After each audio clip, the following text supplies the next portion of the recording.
Homeopathy treatment से हम arthritis को पूरी तरह से ठीक कर सकते हैं, फिर चाहे वो ऑस्टियो अर्थराइटिस हो या रूमेटॉइड अर्थराइटिस। नमस्कार दोस्तों, मैं doctor Sanjay Choubey, consulting homeopath, आपका 3 आहार मंत्र में स्वागत करता हूँ। आप देख रहे हैं एपिसोड डिजीज अर्थराइटिस। अर्थराइटिस को हम संधिवात या वात भी कहते हैं। यह जॉइंट्स के जोड़ों की बीमारी है जिसमें जॉइंट्स में दर्द, सूजन, जॉइंट्स के कार्टिलेज और बोन्स घिस जाते हैं, जोड़ों की हड्डी बढ़ जाती है जिसे हम ऑस्टियोफाइट्स कहते हैं। अब जान लेते हैं अर्थराइटिस के पॉजिटिव फैक्टर्स या कारणों के बारे में और साथ में प्रिकॉशंस के बारे में भी, ताकि हमें अर्थराइटिस ना हो। पहला कारण है शरीर में अधिक फैट होना।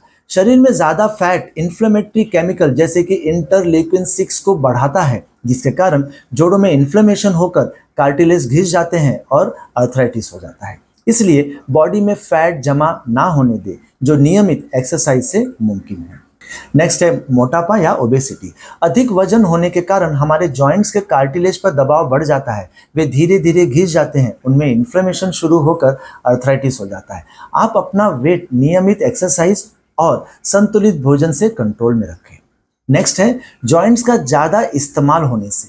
हम कुछ जॉइंट का इस्तेमाल ज़्यादा करते हैं जिसके कारण कार्टिलेज और बोन जल्दी घिस जाते हैं और उनमें इन्फ्लेमेशन होकर अर्थराइटिस हो जाता है। नियमित योगासन करने से हर जॉइंट्स का रेंज ऑफ मोशन बढ़ जाता है और जॉइंट्स मजबूत रहते हैं। नेक्स्ट है बढ़ती उम्र या एजिंग।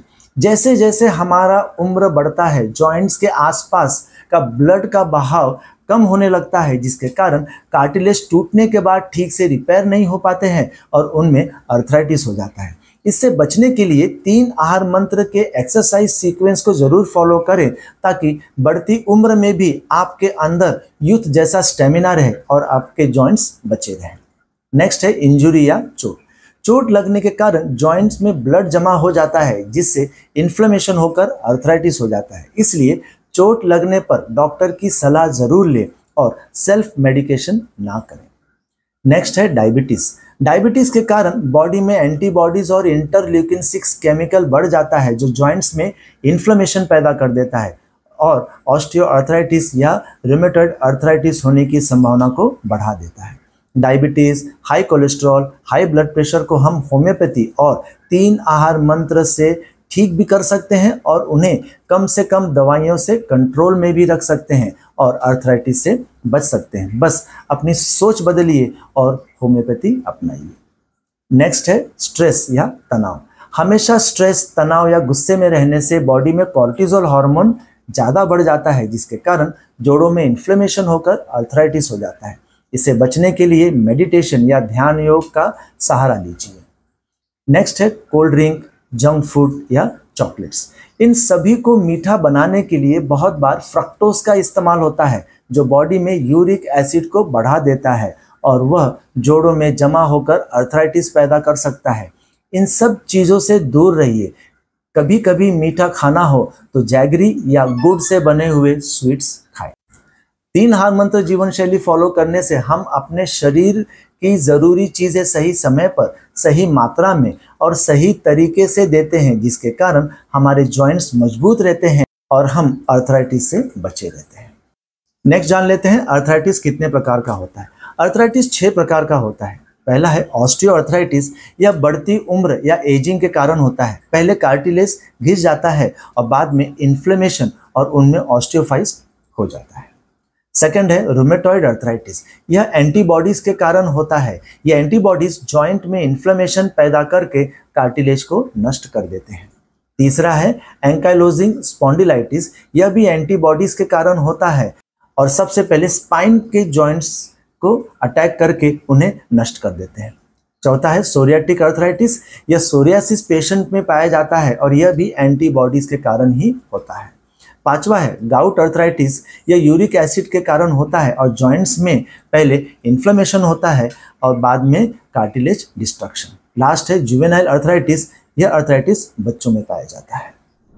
अब जान लेते हैं अर्थराइटिस के लक्षण या सिम्टम्स के बारे में, ताकि देर होने से पहले हम इन्हें पहचान कर तुरंत होम्योपैथिक ट्रीटमेंट शुरू कर दें और सर्जरी से बच जाएं। जोड़ों में धीरे धीरे या एकदम सूजन आ जाना और चलने फिरने में तकलीफ होना। जोड़ों में सूजन के साथ बाहर की तरफ रेडनेस यानी कि लालीपन आ जाना। सवेरे उठने पर जोड़ों में दर्द होना, पर चलने के बाद या तो दर्द कम हो जाता है या तो बढ़ जाता है। चलते चलते जोड़ों में दर्द होना और बैठने पर दर्द कम हो जाना। कार्टिलेज घिसने के कारण जॉइंट में बोन एक तरफ झुक जाता है और हम लंगड़ाते हुए चलते हैं।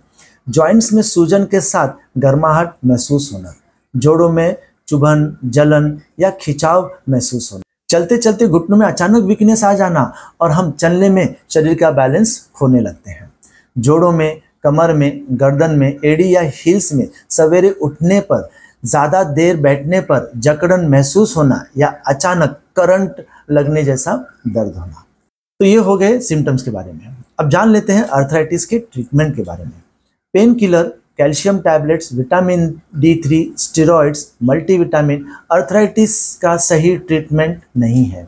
अर्थराइटिस को सही समय पर होम्योपैथिक मेडिसिन से पूरी तरह से ठीक किया जा सकता है और मेडिसिन बंद होने के बाद अगर हम 3 आहार मंत्र फॉलो करें तो फिर से अर्थराइटिस होने के चांसेस ना के बराबर हो जाता है। Auto immune disease, diabetes, high cholesterol से भी अर्थराइटिस होता है, जो हम होम्योपैथी और 3 आहार मंत्र फॉलो करने से इन्हें हम ठीक कर सकते हैं या कम से कम दवाइयों से इन्हें हम कंट्रोल में रख सकते हैं और अर्थराइटिस से बच सकते हैं। होम्योपैथी में ऐसे कई मेडिसिन हैं जैसे कि काली कार्बोनिकम, रस्टॉक्स, ब्रायोनिया, कलकेरिया काप, जो कार्टिलेज के इन्फ्लेमेशन को रोककर उसे पूरी तरह से ठीक कर सकते हैं। कार्टिलेज जो खराब हो चुका है उसे फिर से रीग्रोथ कर सकते हैं। होम्योपैथिक ट्रीटमेंट के साथ साथ अगर हम 3 आहार मंत्र फॉलो करें तो हम अपने बॉडी में फैट को जमा होने से रोक सकते हैं, मोटापा को कम कर सकते हैं, जिसके कारण osteoarthritis, rheumatoid arthritis, psoriatic arthritis को भी आसानी से ठीक कर सकते हैं।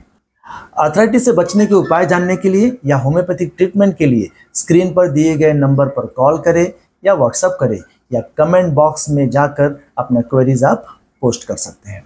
इस वीडियो में इतना ही। आराम से रहिए, स्वस्थ रहिए।